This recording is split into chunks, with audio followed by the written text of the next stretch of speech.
Welcome to the Law Be With You podcast show.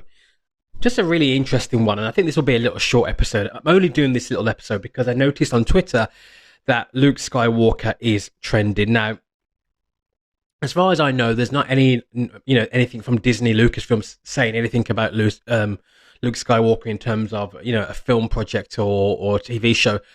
But I think they probably will end up at some point soon. Although certainly we'll have to be thinking about it.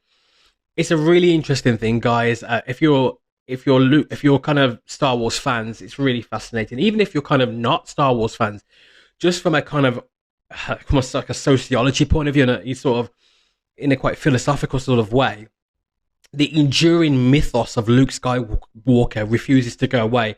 And as much as like some of the guys at Disney Lucasfilm, I could think of someone like a Kathleen Kennedy, and there's probably others, to be fair, not only Kathleen, would want to switch away from Luke, from that sort of patriarchal central protagonist hero.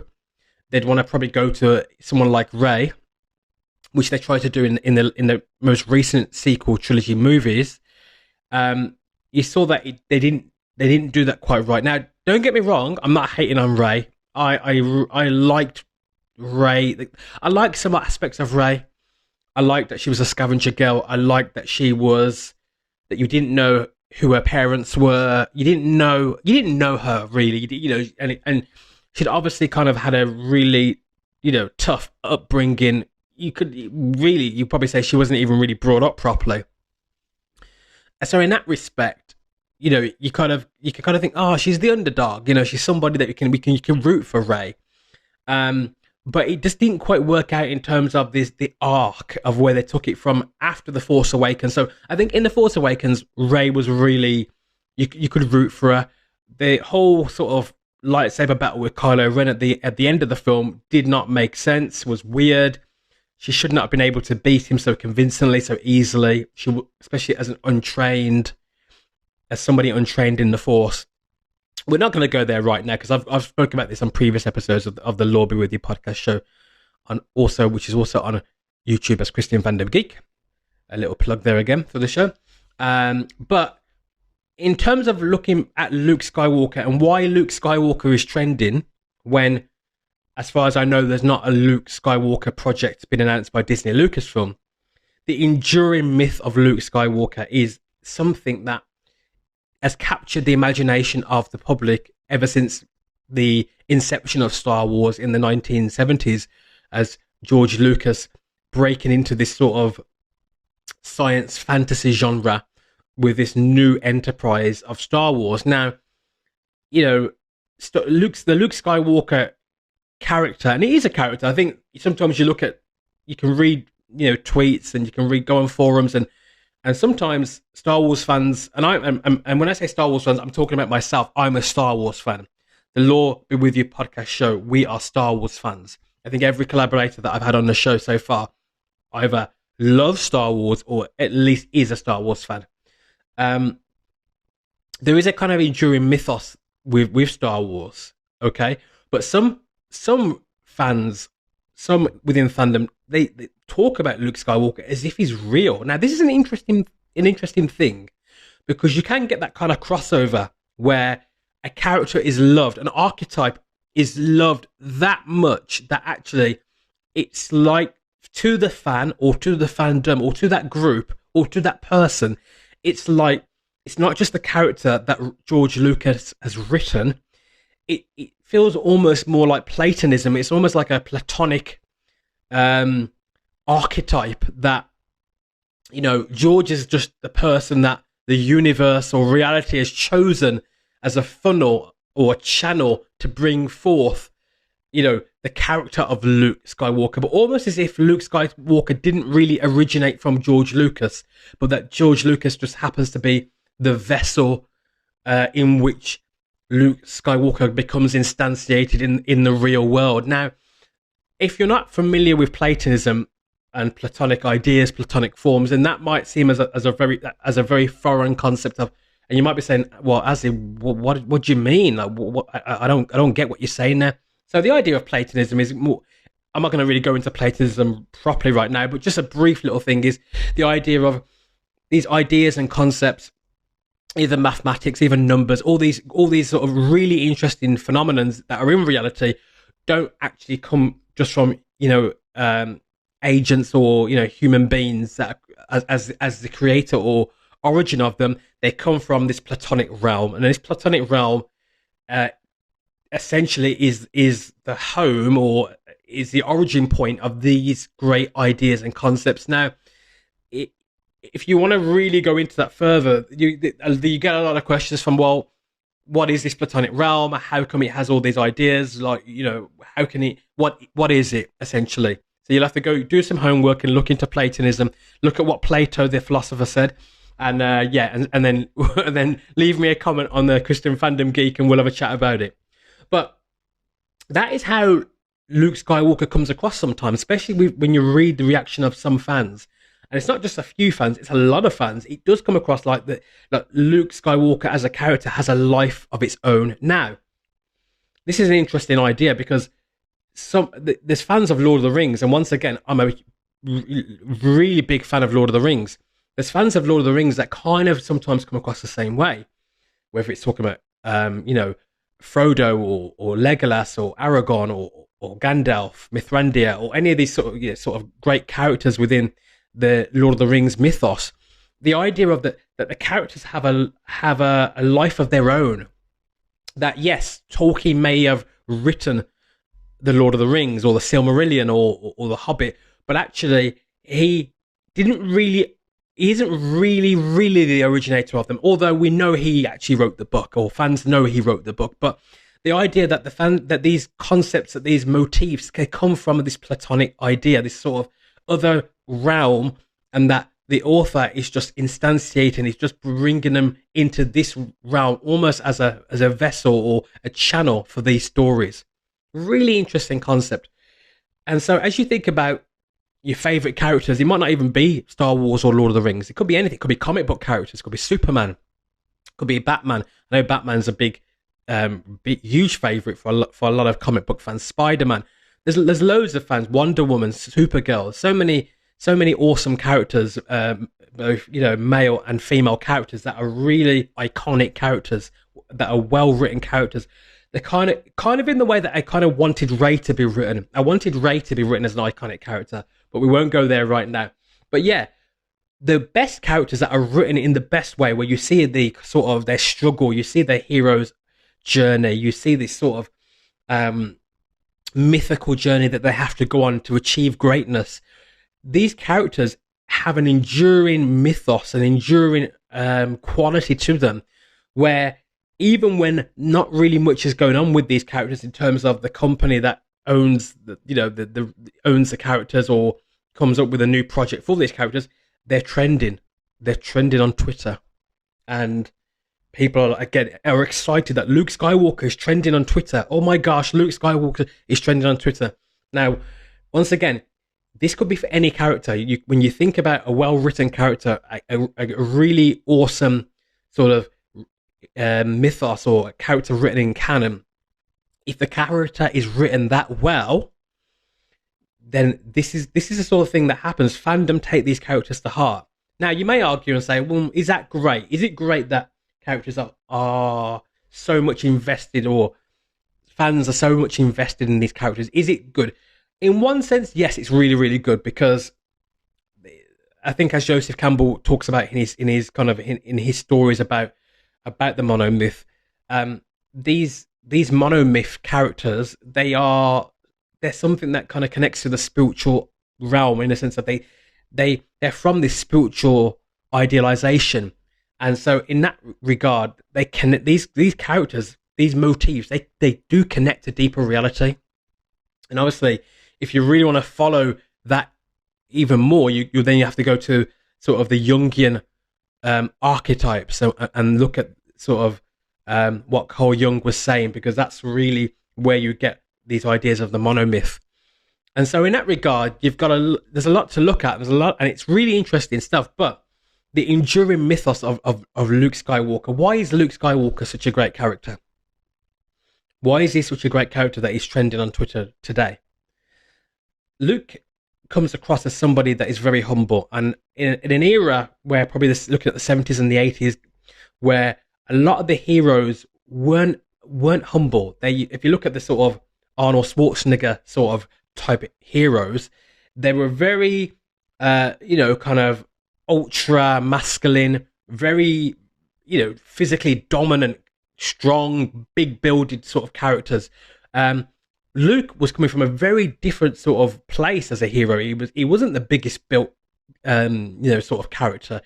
He didn't have a huge physique. He didn't have a massive ego. He was very humble. He was a humble farm boy on Tatooine in the desert, very similar to what they tried to do with Rey from the desert. Kind of a very humble beginning, and in that respect, I think that's where they kind of have a bit of a parallel. And I think they wanted to run with Rey as the new Luke Skywalker, but it didn't quite work. But Luke's journey is as a humble farm boy, obviously meeting old Ben Kenobi, who's been watching over him for years, and we'll find out more about that in the upcoming Obi-Wan Disney Plus TV show as well. We'll see more of those years of Luke Skywalker as well, which will be interesting as a young Luke growing up under the watchful gaze of Obi-Wan Kenobi. And so you've got this sort of paradigm there of Luke as a humble farm boy going on his journey, starting the hero's journey because of the call, because of the Empire, coming against his life, really. And so, you've got the situation with, I think it's Uncle Owen and Aunt Beru, I think, and what happened to them and the Empire, and really like his world being turned upside down, and he's forced to go on this journey. And this is the start of the hero's journey. He's forced to leave home and go on a perilous journey. And the mentor figure is Ben Kenobi, who we know as Obi-Wan Kenobi, helping him along the way on this epic journey. And so just a little thing to think about when you're thinking about why these stories are so powerful. Now, obviously, the other aspect of this is, for me as a Christian, is the idea of these great stories, or these great characters, or these great archetypes. For me, they will point to Jesus. Now, it's not to say that George Lucas is thinking of Jesus when he's writing Luke Skywalker. He may have thought of Jesus. He may have thought of the best qualities of the Christ, but he may not have. I'm not 100% on that one.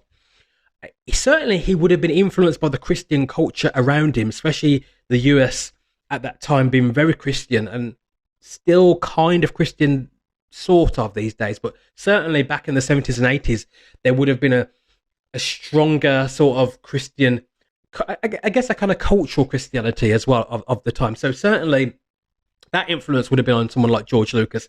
And obviously George Lucas, coming from a Jewish background, a Jewish family. So even if he wasn't really looking at Jesus, certainly the ideas that you get from a Judeo-Christian worldview, and you're thinking now of the sort of characters of the Old Testament of the Bible, you're thinking of you're thinking of those characters and those archetypes from the Old Testament as well.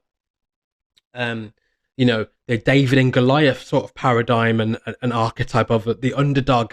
If you think of it in that regard, you could even see sort of Luke Skywalker as almost like a young King David as well. King David being a very kind of a kid in a big family who was not regarded by his father or his household, out looking after the animals, out in the wilderness, essentially as a shepherd. And it's that idea of being a shepherd, it's that idea of being in the wilderness, that archetype of being, sort of the backside of the universe, or the backside of the desert. That idea of greatness, but being there, but we didn't know greatness was there. We didn't know that a hero was there. And what an unlikely place to find a hero, in the backside of the desert, in the backside of Tatooine, in the backside of the Middle East, and in Star Wars, in the backside of the universe. And so these sort of ideas and these sort of things are powerful. And as myself as a Christian, and the collaborators on the Lord Be With You podcast show are Christians as well. It's that idea of, for me, these great stories and archetypes point to the greatest story, the greatest archetype, and that is Jesus.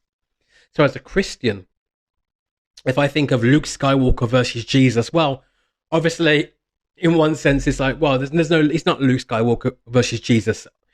As a Christian, as an Orthodox Christian, as a biblical affirming Christian, Jesus, was a real person that walked through first century Palestine over 2,000 years ago, and following the biblical narrative, as not just a hero, but as the savior of mankind.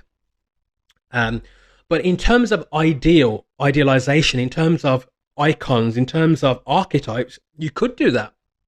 You could look at Jesus versus Luke Skywalker, or Luke Skywalker versus Jesus, in the sense of the sort of the impact it has on others, and I guess what you would say, the sort of ideals that come from both figures. Now, in that respect, obviously taking Luke as a fictional character, as a fictional figure, but in that respect, there is this idea of humility, and for me, the ideal of a humble hero coming from nothing and going to greatness. For me, the number one is Jesus. But I love Luke Skywalker in the sense of, for me, it reminds me of the qualities that I see in Jesus. Jesus of Nazareth, Jesus born in a manger, he wasn't born into greatness, born in a way that does not really look about regard, does not say, oh, this person is great. You wouldn't know it from his human upbringing at all. And so for me as a Christian, I love looking at great characters like a Luke Skywalker, like Frodo in Lord of the Rings. Characters with a humble heart. And that points me to Jesus, who is the greatest one with a humble heart, who went on to do great things for all of humanity. And so, yeah, this has been an interesting episode of the Lord Be With You podcast show. I didn't intend it to be this long. It's not a long episode, but I didn't intend it to be this long, actually. But yeah, really enjoyed thinking about these things, but also thinking about the enduring myth of great characters and why they capture the imagination so much. I hope that you continue to enjoy great characters, read great books, watch great movies, enjoy characters like Luke Skywalker and how great Mark Hamill played the role of Luke Skywalker. But ultimately, remember that there is greater than Luke Skywalker. And for me as a Christian, I look to Jesus as the ultimate archetype. Be with you very soon on the Lord Be With You podcast show.